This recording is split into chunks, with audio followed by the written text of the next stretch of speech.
made it to Friday. Awesome! I'm Carl Azus, I'm your anchor here at CNN10, and we start today in the European nation of Belgium. At a news conference yesterday at the NATO headquarters in Brussels, U.S. President Joe Biden said America had sent $2 billion worth of military equipment to help Ukrainian forces fight Russia. He announced the U.S. would spend more than $1 billion on humanitarian aid for Ukrainian civilians and hundreds of millions on pro-democracy and human rights efforts in Ukraine and other nations. Analysts say the conflict in Ukraine has created the worst refugee crisis in Europe since World War II. The United Nations estimates that 3.5 million Ukrainians have left their country, mostly for other European nations, though more than 270,000 are believed to have gone into Russia. President Biden said yesterday that America would allow 100,000 Ukrainians to move to the United States. The U.S. is a member and the biggest contributor to the NATO alliance of North American and European countries. And though Ukraine is not a member of that alliance, the U.S. president said it was standing together in opposing Russia's invasion. Putin was banking on NATO being split. My early conversation with him in December and early January was clear to me he didn't think we could sustain this cohesion. NATO has never been more united than it is today. Putin is getting exactly the opposite what he intended to have as a consequence of going into Ukraine.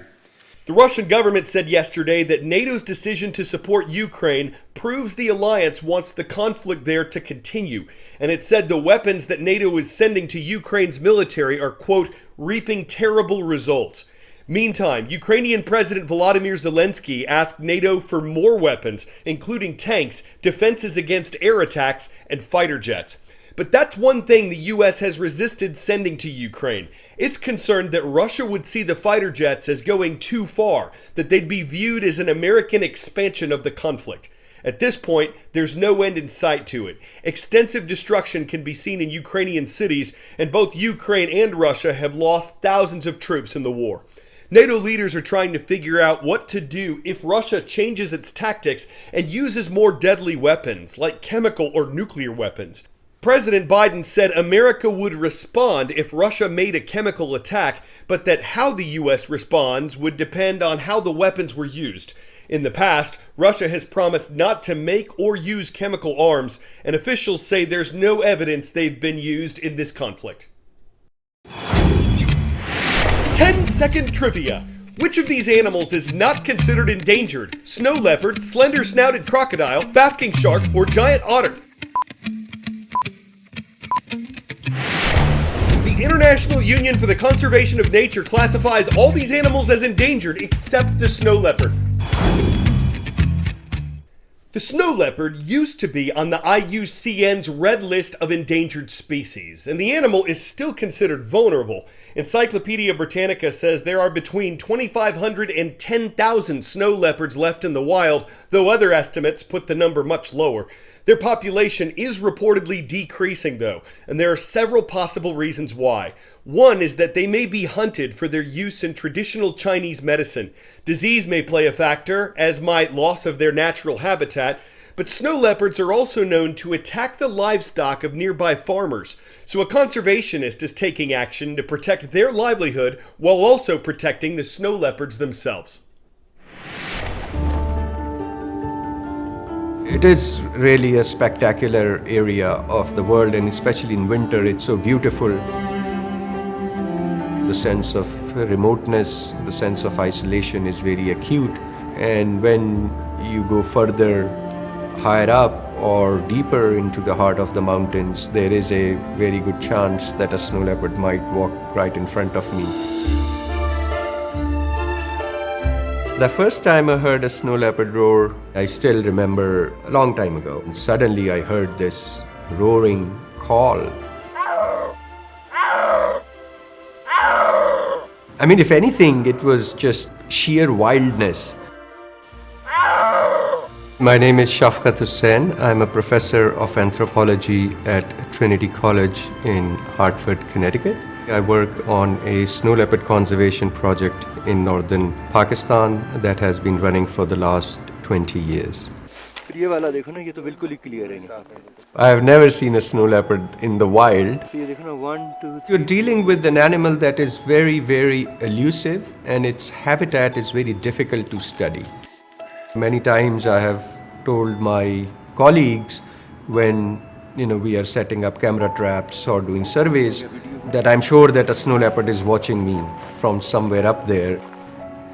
The snow leopards are incessant communicators. I wonder what they would do if they had, all this new social media technology, right? Because just like we human beings, we are always connecting.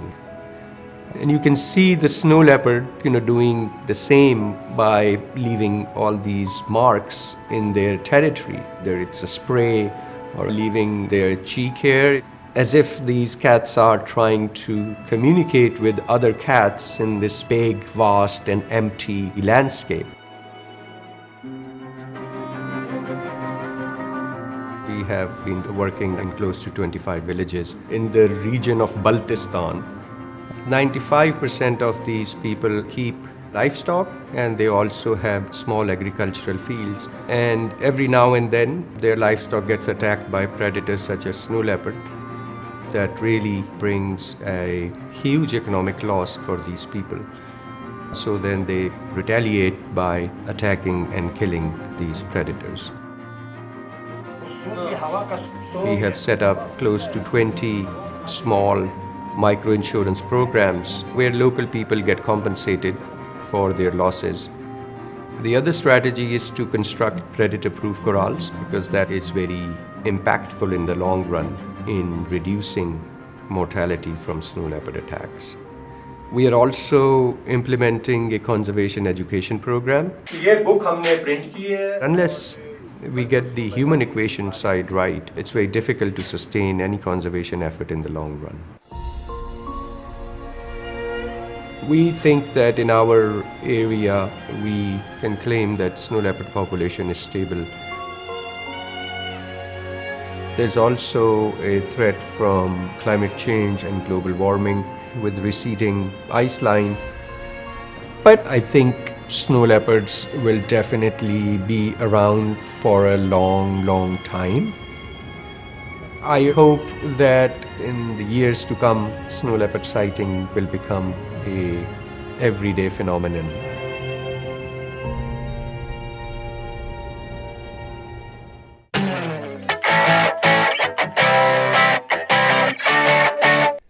Doug was thought to be a potato. It smelled like a potato, it tasted like a potato, it didn't really look like a potato, and sadly for the New Zealand couple that dug up Doug, it's not a potato. After finding Doug in their garden, they thought they'd stumbled across a record-sized spud. Doug weighed 17.4 pounds. But after extensive research and DNA analysis, experts concluded that Doug is a tuber of a type of gourd that might have come from a choco. Even if they were grounded, they weren't totally disappointed. They still had something tuber, and they could always put on their nightshades and start looking to spud the roots of another side for their vegetable. All they gotta do at this point is to keep their eyes peeled. Alright. I'm Carl Azus. Today's shout out takes us to Boiling Springs, Pennsylvania, where we are happy to see you, the students of Boiling Springs High School. We hope all y'all have a great weekend.